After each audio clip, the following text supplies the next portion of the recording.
같이 읽겠습니다. 나의 자녀들아, 내가 이것을 너희에게 쓰면 너희로 죄를 범하지 않게 하려 함이라. 만일 누가 죄를 범하여도 아버지 앞에서 우리에게 대언자가 있으니 곧 의로우신 예수 그리스도시라. 그는 우리 죄를 위한 화목 제물이니 우리만 위할 뿐 아니요 온 세상의 죄를 위하심이라. 아멘.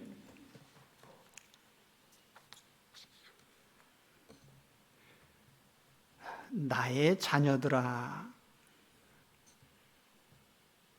특별히 사도 요한의 글에 등장하는 단어입니다. 테크니아 무, My little children 혹은 My dear children이라고 이렇게 영어 성경에 번역하고 있는데요. 사도 요한이 편지를 받는 수신자들을 아주 작은 어린 아이들로 이렇게 취급을 하고 있습니다. 편지를 쓸 당시에 사도 요한은 연령적으로 80세가 넘은 고령의 사람이었고, 또 12사도 중에는 유일한 생존자로 사도적인 권위를 가진 그런 마지막 사람이었어요. 그런 의미에서 모든 성도들을 극히 어린 자녀들로 이렇게 바라보고 있습니다. 편지를 쓴 목적은 죄를 짓지 않게 하려는 것입니다. 우리는 이미 예수님을 영접하고 모든 죄를 용서받은 사람들입니다. 하나님의 자녀들입니다. 그래서 우리가 죄를 짓게 되면 앞서도 말씀드렸지만은 죄를 자복하고 죄를 털어버릴 수 있도록 은혜를 주셨습니다. 그러나 우리가 죄를 짓고 회개하는 것보다는 죄를 짓지 않는 것이 더 좋죠. 그래서 사도 요한은 죄를 짓지 않는 것이 이 목적이라고 하는 것을 오늘 밝히고 있죠. 우리는 죄를 짓지 않기 위해서 애를 써야 돼요. 죄를 지은 다음에 회개하는 것도 중요하지만 그보다는 죄를 짓지 않아야 되죠. 왜냐하면 우리는 하나님과 지속적으로 사귀면서 좋은 관계를 유지해야 되기 때문입니다. 죄는 하나님을 대적하고 등지는 행위죠. 하나님과 사귀는 사람이 하나님을 등지는 행위를 한다면 하나님과 사귐을 계속할 수 없습니다. 하나님은 우리에게 우리가 마땅히 해야 될 행위와 또 하지 말아야 될 행위를 명백히 기록해 주셨어요. 사도 요한이 이 편지를 쓰면서도 동일한 말씀을 하는 것입니다. 내가 이 편지를 왜 쓰는 줄 아느냐? 너희가 죄를 짓지 않게 하려는 취지에서 쓴다. 성경은 하나님의 뜻이 반영된 성문 법전이에요. 그렇기 때문에 우리는 성경에 분명히 하나님이 금하신 것을 하지 말아야 되고 하나님이 행하라고 명하신 것은 행해야 됩니다. 그래서 우리는 이 하나님 말씀을 따라 살면서 죄를 짓지 않도록 애를 써야 됩니다. 저는 그리스도인으로서 저와 또는 저와 함께 믿는 모든 성도들이 다 하나님께 복받기를 원합니다. 그런데 이렇게 복을 받는 것은 우리 종교 의식에서 나오는 것이 아니고 사실은 삶에서 나오는 것입니다. 예배 생활과 또는 우리가 성경을 읽고 기도하고 하는 이런 생활도 중요한데, 그러나 또 그와 못지않게 우리가 교회 밖에서 어떻게 살아가느냐 하는 것도 대단히 중요한 일이에요. 그래서 우리는 예배만으로 복을 받는 사람들이 아니고 예배와 함께 교회 밖에서 살아가는 그 삶을 통해서 그래서 우리가 교회 밖에서의 삶을 하나의 삶의 예배라고 합니다. 그래서 우리가 이 교회 밖에서 이루어진 우리의 삶이 사실 우리가 하나님의 축복을 누리는 매우 중요한 통로가 됩니다. 제가 왜 이 말씀을 드리냐면은 교회 생활은 괜찮은 것 같아요. 뭐 예배도 드리고 기도도 하고 성경도 읽고, 그런데 하나님의 복을 받는 것 같지 않은 그런 사람들이 꽤 많이 있습니다, 교회 안에. 그런데 그 이유가 뭘까 살펴보면은 결국 교회 밖에서의 삶이 문제예요. 그가 하나님 말씀을 따라서 살아가고 있느냐. 자, 요셉의 예를 들어보면은 요셉이 가나안 땅에 물론 믿는 사람들과 가족과 함께 있을 때 뭐 당연히 믿음 생활을 했겠지만은 애굽이라는 땅에 가서 거기 하나님 믿는 사람이 하나도 없는데 거기서도 역시 하나님을 경외하는 마음으로 하나님의 법으로 사는 거죠. 보디발의 아내가 유혹을 할 때에 당사자 외에는 몰라요. 그렇지만 요셉은 하나님이 자신을 보고 계신 것을 늘 의식하고 있었어요. 내가 하나님 앞에 어떻게 죄를 짓겠느냐. 그래서 하나님 앞에서 하나님의 명령대로 살아가는 그의 모습이 요셉으로 하여금 하나님의 사람으로 또 하나님의 축복을 받게 했던 것입니다. 교회 안에서 우리가 목사든 장로든 권사든 집사든 이런 직분자가 아니라도 좋습니다. 성경 말씀에 어긋나지 않게 살아가시기 바랍니다. 그러면 하나님과 좋은 관계를 유지할 수가 있고 하나님이 약속하신 복을 누릴 수 있습니다. 오늘 사도 요한이 우리에게 말하려고 하는 취지가 바로 그것이죠. 너희가 죄 짓지 말아라. 그러면 하나님과 계속 잘 사귀면서 하나님의 은혜를 누릴 수 있지 않겠냐. 그런 의미에서 우리는 죄 짓지 않기를 힘써야 되겠습니다. 그러면 그 다음에 이제 죄 짓지 않기 위해서 권면을 하고 있지만 그러나 죄를 짓는다면 어떻게 되느냐. 이 문제는 이제 앞에서도 또 논한 바가 있어요. 죄 짓지 말아야 되는데 그 우리가 연약함으로 말미암아 혹은 모르는 사이에 죄를 짓는다면 어떻게 돼야 되냐. 하나님의 자녀가 죄를 짓게 되면 가장 좋아하는 것은 마귀죠. 야, 박수를 짝짝 치면서 좋아해요. 거봐라, 넌 이제 죄를 졌다. 넌 큰일 났다. 하나님께서 너를 버리실 거다. 하나님이 너를 외면하시고 너는 이제 하나님께 복받기는 다 걸렀다 하면서 이제 마귀가 우리 마음에 이제 죄책감에 시달리게 만드는 거예요. 바로 그러한 마귀의 역사를 이기도록 오늘 사도 요한이 우리를 격려하고 있습니다. 그래서 1절 중반절에 보면 만일 누가 죄를 범하여도 아버지 앞에서 우리에게 대언자가 있으니, 그러니까 우리가 죄를 짓지 않기 위해서 애를 써야 되지만 죄를 짓는다고 해서 그 정죄에 빠지거나 혹은 죄책감에 시달리면서 벗어나지 못하고 하나님께서 멀어지고 이런 일은 없어야 되겠다는 거예요. 왜요? 만일 우리가 죄를 범하여도 아버지 앞에서 우리에게 대언자가 있으니, 만일 우리가 죄를 지으면 우리 앞에 대언자가 있어요. 대언자, 파라클레토스라는 말인데 요한의 글에 보면 주로 보혜사라는 말로 많이 번역이 됩니다. 파라클레토스, 위로자라는 말로도 번역이 되고 중재자, 변호인 그런 의미가 있어요. 그래서 영어로 번역할 때도 그 미디에이터 혹은 컴포터, 애드보켓 이런 단어로 번역이 되는데 대부분의 영어 성경이 이 1절 말씀을 번역하면서 이 애드보킷이라는 단어를 사용을 했어요.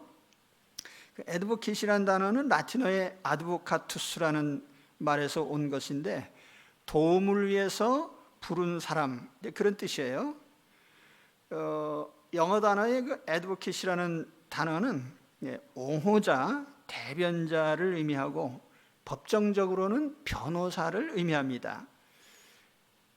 그러면 여기 대언자라는 의미는 그 영어 성경에 전부 다 애드보키시로 번역한 것은 우리를 변론하시는 분이라는 거예요. 어디서요?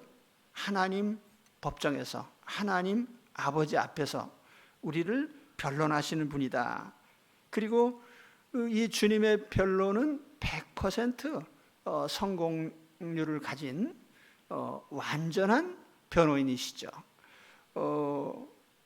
예수님은 세상 변호인과 전혀 다른 각도에서 변론을 하신 분입니다. 우리 세상 변호인들을 보면은 대개는 두 가지의 초점이 맞춰져 있어요. 첫째는 뭐냐면은 죄가 아니라고 우기는 거죠. 우긴다고 하면 좀 그렇고, 무죄자임을 입증하기 위해서 애를 씁니다. 미국의 범죄 영화에 보면은 마피아가 고용한 변호사들이 있어요. 이들의 능력은 범죄가 분명하지만은 처벌받지 않고 풀려나게 하는 데 있어요.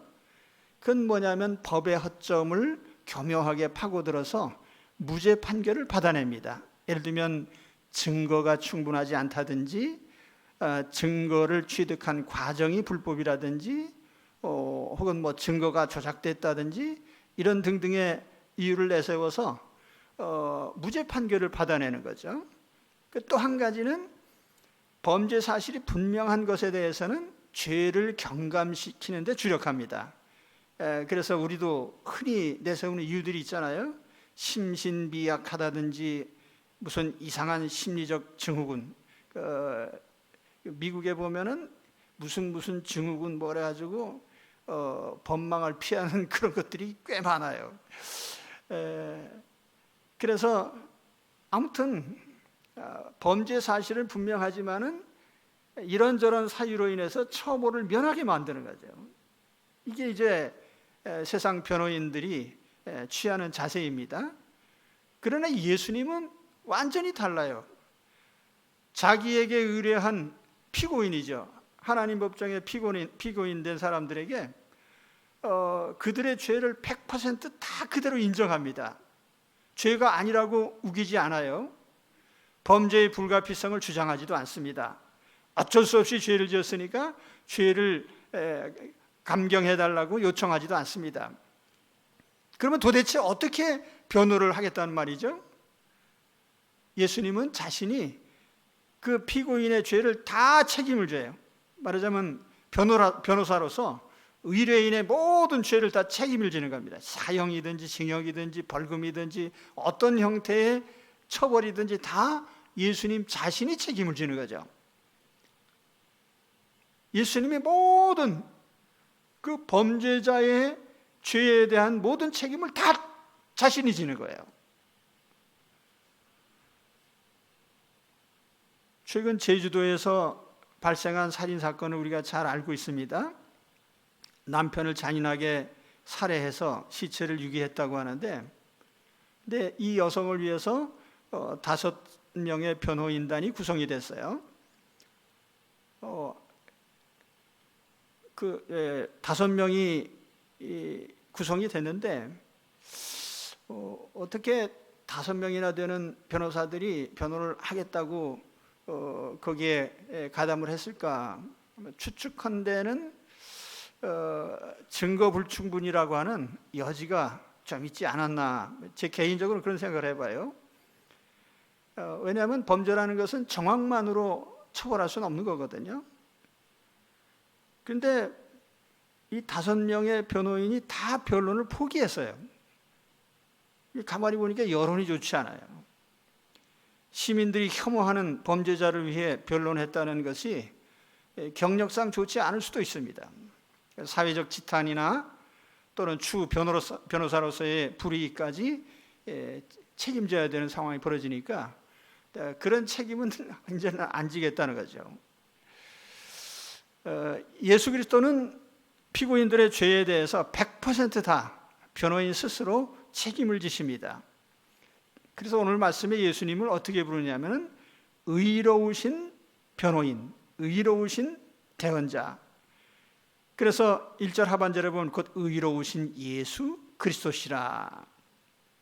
변호인이 의롭다고 하는 건 두 가지 면에서 의뢰인에게 혜택을 주죠. 첫째는 의로우시기 때문에 하나님 법정에 설 수 있는 자격이 있습니다. 세상에서도 변호사 자격증이 있는데 하나님 법정의 자격증은 딱 하나예요. 죄 없는 자만이 변론할 수 있습니다. 오직 예수 그리스도는 의로우시기 때문에 하나님 법정에서 변호할 수 있는 유일하신 분이죠.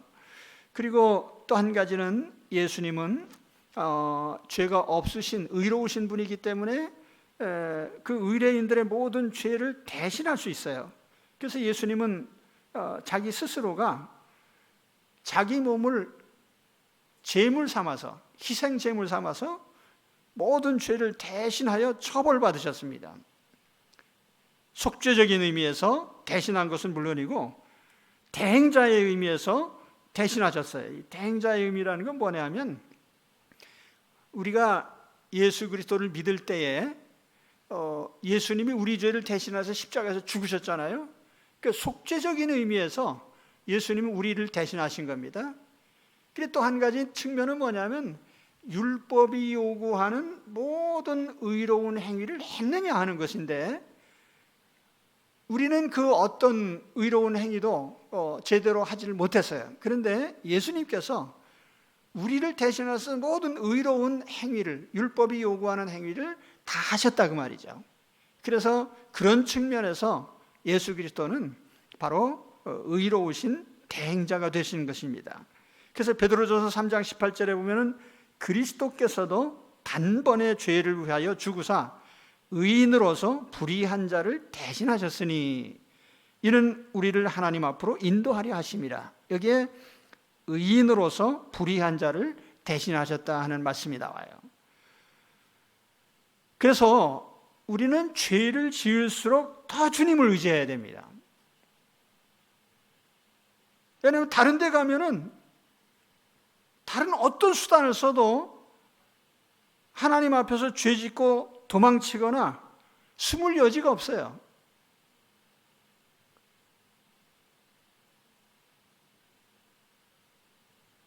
죄를 짓고 나서 만일 우리 그리스도인들로서 죄를 지었다면 마귀의 정죄나 또는 죄책감에 빠져서는 안 돼요. 빨리 그 죄에서 탈출해야 되죠. 근데 그것은 우리 자신이 죄를 끌어안는 것이 아니고 우리 주 예수 그리스도께 재빨리 내 자신의 죄를 고백하고 주님께 맡겨야 돼요. 그 뒤에도 나오는 말씀이지만은 뒤에 보면은 우리뿐 아니라 온 세상의 죄를 다 대신하셨다는 말씀이 나오는데 그렇다고 해서 예수님이 의뢰하지 않는 사람들, 믿지 않는 사람들의 죄까지 다 대신하신 건 아니에요. 그렇잖아요. 우리가 잘못해서 죄를 지었으면 변호사를 선임해야 되는데 변호사를 선임하지 않는 사람까지 변론을 해주지는 않는다 그 말이에요. 그렇기 때문에 우리는 그리스도 안에서 이미 주님을 믿고 의뢰한 사람들이에요. 모든 걸 맡긴 사람들이에요. 그렇기 때문에 어떤 죄를 졌다면 무조건 예수님께 맡겨야 돼요. 예수님께 와서 주님 제가 죄를 졌습니다. 죄를 회개합니다. 나머지 다 주님께 맡깁니다. 그럴 때 주님께서 100% 책임져 주십니다. 오늘 그 말씀을 하고 있는 거예요. 죄를 너 믿는 사람으로 죄를 졌냐? 그러면 예수님께 무조건 맡겨라. 그분은 하나님 앞에서 우리를 위한 유일한 변호인이시다. 대언자 100% 우리를 무죄를 만드시는 우리의 변호인이십니다. 그렇기 때문에 죄를 짓는다면 무조건 하나님 앞에 나오셔서 우리 주 예수 그리스도께 맡기시기 바랍니다.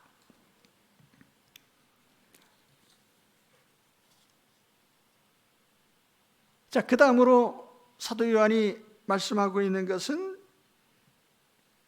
이제 2절 말씀으로 가서 그는 우리 죄를 위한 화목제물이니, 이 화목제물이라는 말씀을 해요.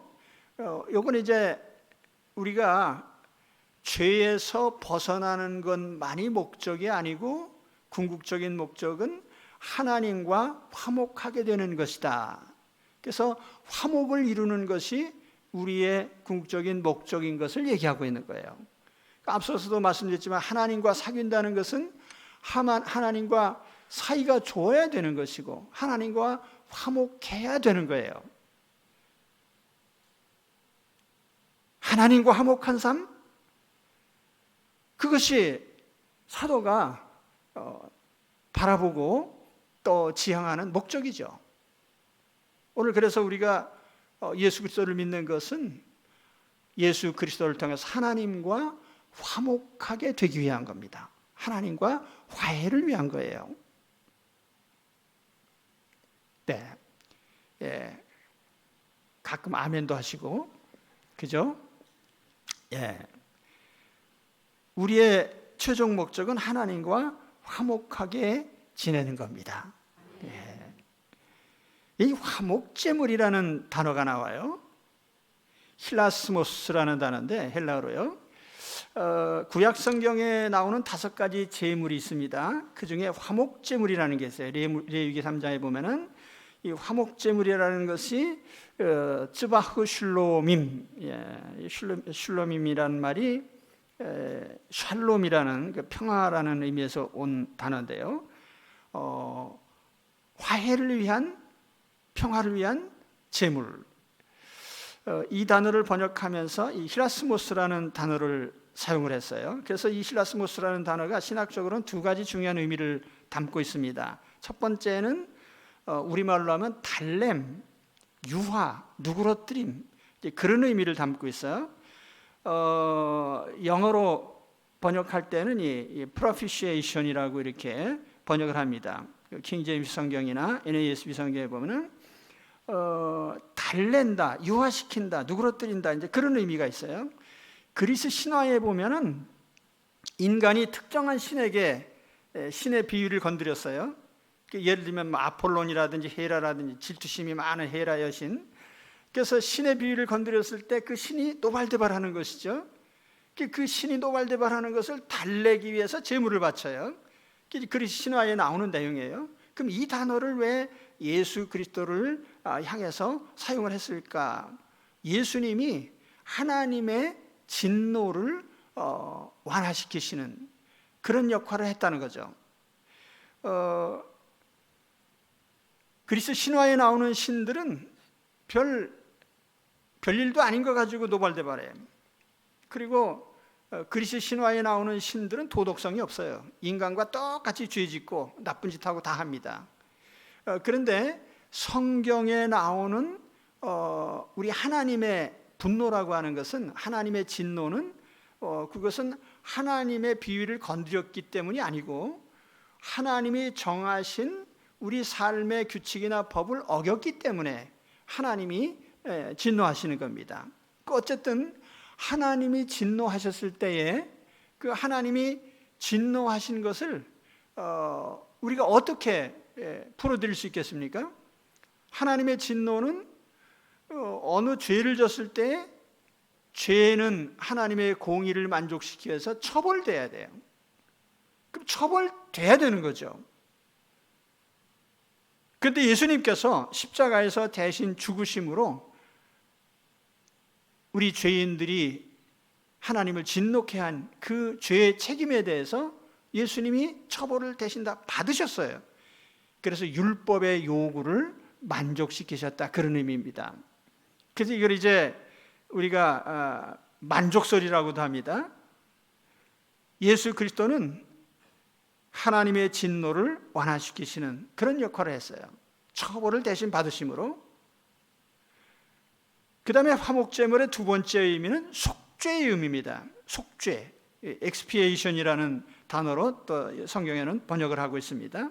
속죄, 예수님의 희생을 단지 하나님의 진노를 완화시키는 정도로 보는 것은 너무 부족한 해석이죠. 마치 하나님이 죄에 대해서 진노만 하시고 처벌에 만족하시는 하나님처럼 잘못 비춰질 수 있습니다. 그러나 더 중요한 것은 사실은 하나님이 처벌에 만족하신 게 아니고 하나님은 죄인들의 죄를 없애시려고 하나님 자신이 사람의 몸을 가지고 오셔서 대신 죽으셨어요.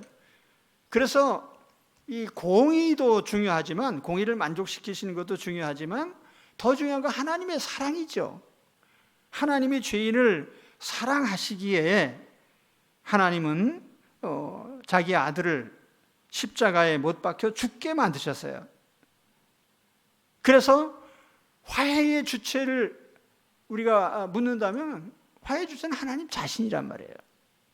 그래서 예수 그리스도가 화목제물 되셨다는 것은 이와 같이 하나님이 율법적인 처벌을 요구하시는 것에 대한 하나의 분노를, 하나님의 진노를 완화시키는 역할도 있지만은 그보다 더 큰 의미는 우리의 그러한 죄를 하나님께서 해결하시는 방법으로 예수 그리스도 자기 아들을 제물로 삼으셨다. 화목제물이라는 이 단어에 이런 중요한 두 가지 의미가 있는 것입니다.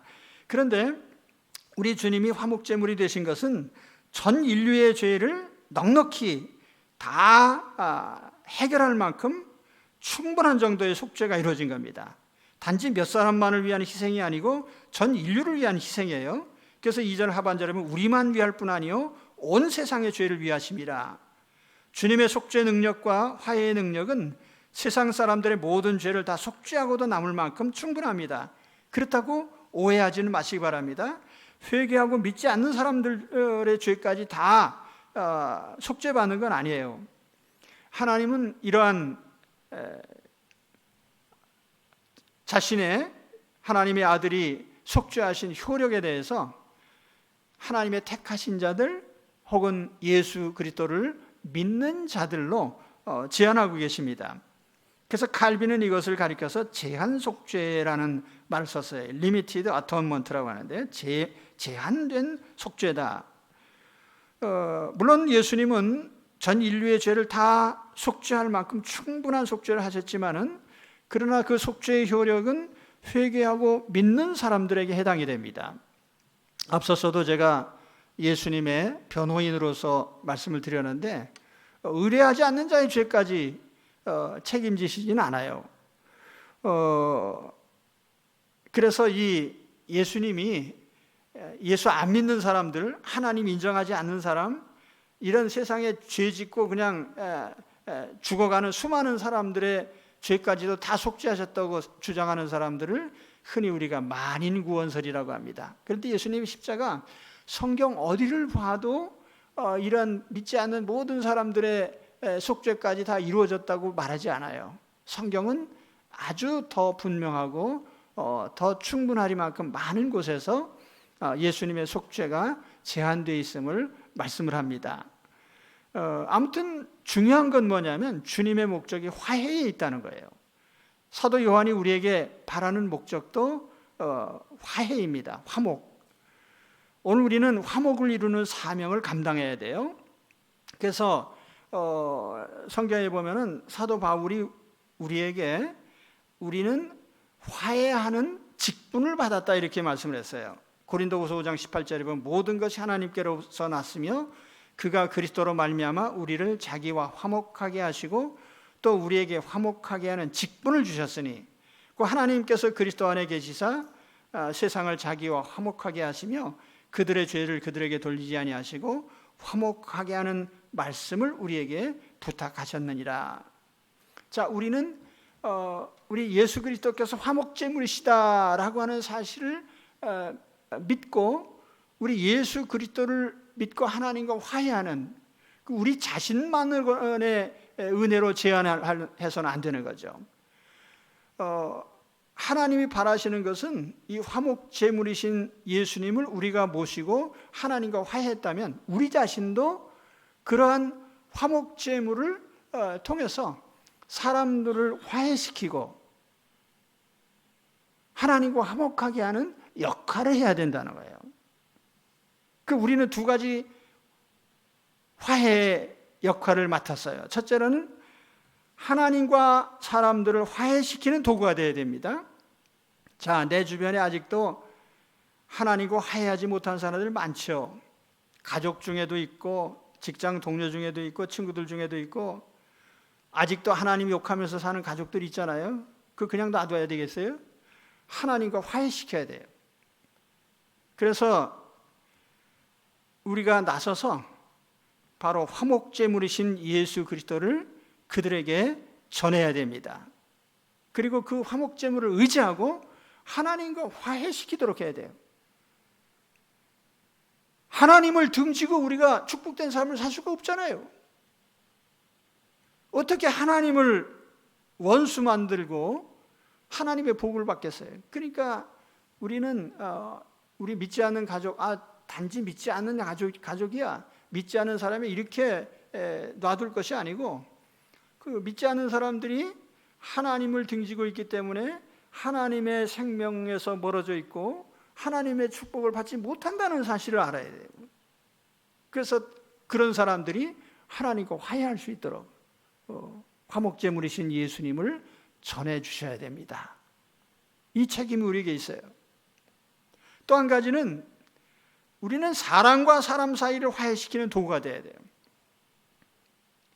자, 안 믿는 사람을 하나님께로 소개해서 하나님과 화해시키는 역할도 중요한데, 사람과 사람 사이에, 아마 사도 요한의 이런 말씀 속에는 믿는 자들 사이에도, 어떤 면에서 보면 믿는 자들 사이에서도 화해가 필요해요.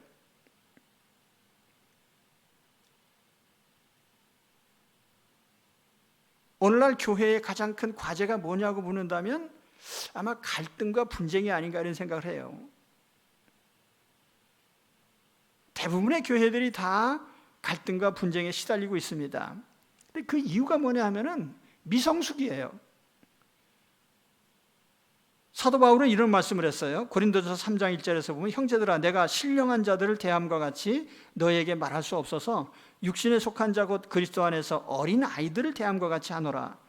내가 너희를 젖으로 먹이고 밥으로 아니하였노니 이는 너희가 감당하지 못하였음이거니와 지금도 못하리라. 너희는 아직도 육신에 속한 자로다.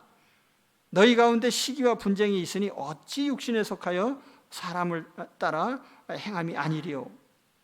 디모데전서 5장 3절에 보면은, 또 그들은 게으름을 익혀 집집으로 돌아다니고 게으를 뿐 아니라 쓸데없는 말을 하며 일을 만들며 마땅히 아니할 말을 하나니. 교회는 미성숙된 사람들의 공동체예요. 근데 이 성숙이라고 하는 건 나이하고 무관해요. 그러니까 30대, 40대, 70대가 돼도 여전히 5살 정도의 연령을 가진 사람들이 많이 있습니다. 그러다 보니까 이 어린아이의 특징이 뭐냐면 잘 싸우는 거예요. 조금만 건드리면은 이 사람 저 사람 마구 들이받고. 그래서 교회 안에 이런 사람이 몇 사람만 있으면요, 목회자가 아주 힘듭니다. 여기 말리면 저기서 싸우고 저기 말리면 여기서 싸우고, 반단 싸움 말리러 이제.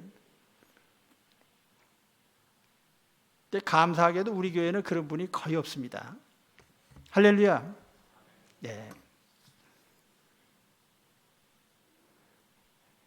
그렇다고 100%란 얘기 아니에요. 그러니까 미성숙의 표시가 다투고 싸우는 거다. 근데 사실은 이 다툰 사람 화해시키는 게 얼마나 힘든지 몰라요. 모세가 40년 동안 광야에서 얼마나 위대한 기적을 베풀었는지 모릅니다. 바로 앞에서 10가지 재앙을 일으켜서 이스라엘 백성을 해방시켰습니다. 홍해에서 바로의 군대를 수장시키고 이스라엘 백성은 바다를 육지처럼 건너게 했어요. 시내산에서 율법을 받아서 전하고, 광야에서 만나와 메추라기를 먹게 하고, 아모리족, 바산족, 대적들을 멸하고 가나안 땅까지, 광야 40년을 인도한 위대한 모세입니다. 근데 그 위대한 모세가 고백한 말 중에, 야, 이거 정말 힘들어서 못하겠다, 그게 한 가지 있단 말이에요. 신명기 1장 12절 보니까, 그런즉 나 홀로 어찌 능히 너희의 괴로운 일과 너희의 힘겨운 일과 너희의 다투는 일을 담당할 수 있으랴. 야, 난 너희들 싸우는 거 재판해 주다가 나는 날 새겠다. 다투는 것을 화해시키는 것은 굉장히 힘든 일이에요. 그때 꼭 해야 돼요. 솔로몬은 왕비와 후궁을 포함해서 솔로몬의 여인들이 한 1,000명 정도 됐어요. 그때 솔로몬이, 저는 잠언 읽을 때마다 솔로몬이 이 말을 왜 했을까를 생각해 보는데, 다투는 여인과 함께 큰 집에서 사는 것보다 움막에서 혼자 사는 것이 나으니라. 그 1,000명의 여인과 함께 살다가 보니까 밤낮 싸워서 그랬는지, 자, 우리 한 가정이든 교회 공동체든 화해시키는 그 일은 매우 힘들어요. 사람과 사람 사이에. 우리가 어떻게 화목하게 할 수 있죠? 우리가 주님의 방법을 따를 수밖에 없어요. 주님의 방법이 뭡니까? 화목제물의 정신이죠. 아까 제가 화목제물에 대해서 2가지 의미를 말씀드렸어요. 분노한 사람의 분노를 부드럽게 하고 누그러뜨리는 그런 역할. 또 한 가지는 잘못을 대신 덮어쓰는. 아마 이 2가지 역할이 화해의 핵심이라고 생각합니다. 때로 우리가 사람과 사람 사이를 화해시키기 위해서 내 자신이 굉장한 손해를 입을 수도 있어요. 그래서 대부분의 사람들은 싸운 사람들 사이에 끼어들려고 하지 않아요. 화해를 시키려고 노력을 안 한다 그 말이에요.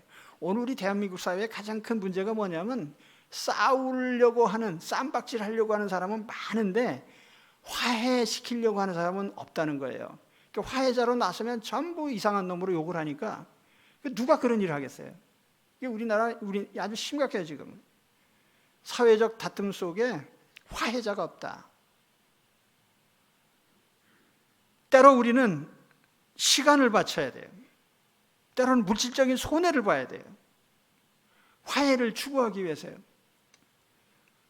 때로는 자존심이나 체면을 구길 수도 있습니다. 그런데 이런 희생을 감수하면서 화해하도록 만드는 것이 우리의 책임이죠. 그죠? 그래서 우리 사회 구성원 가운데 서로 다투는, 우리 한국 사회에 보면은 형제 다툼도 많습니다. 또 부모와 자녀 사이에 다툼도 심각하죠. 근데 이런 다툼 속에서 화해를 시도하지 않는다는 거예요. 누가 화해시키질 않아요. 희생이 따르니까. 그러나 우리는 그 일을 해야 됩니다. 오늘 왜 이렇게 무거운 설교를 하게 되는지 나 잘 알 수가 없는데, 하여튼 여러분 화해자가 되셔야 돼요.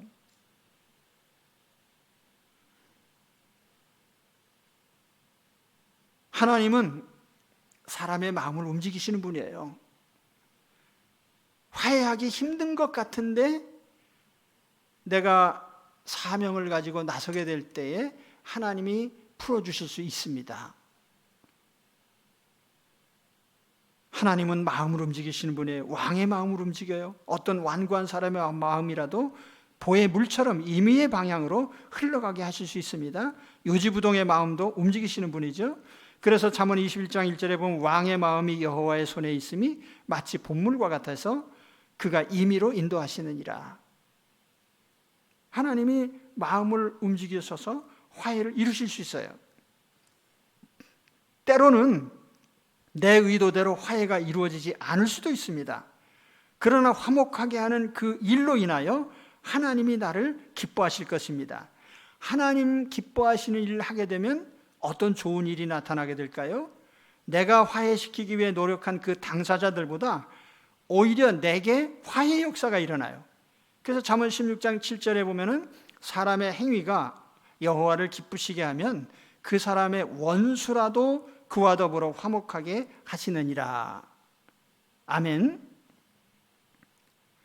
저는 이 구절을 읽을 때마다 궁금한 게 있었어요. 자, 하나님이 사람의 행위가 여호와를 기쁘시게 하면 그 사람의 원수라도 그와 더불어 화목하게 하시리라. 그러면 원수가 내게 다가와서 화해를 요청할 정도로 하나님을 기쁘시게 하는 일이 뭘까?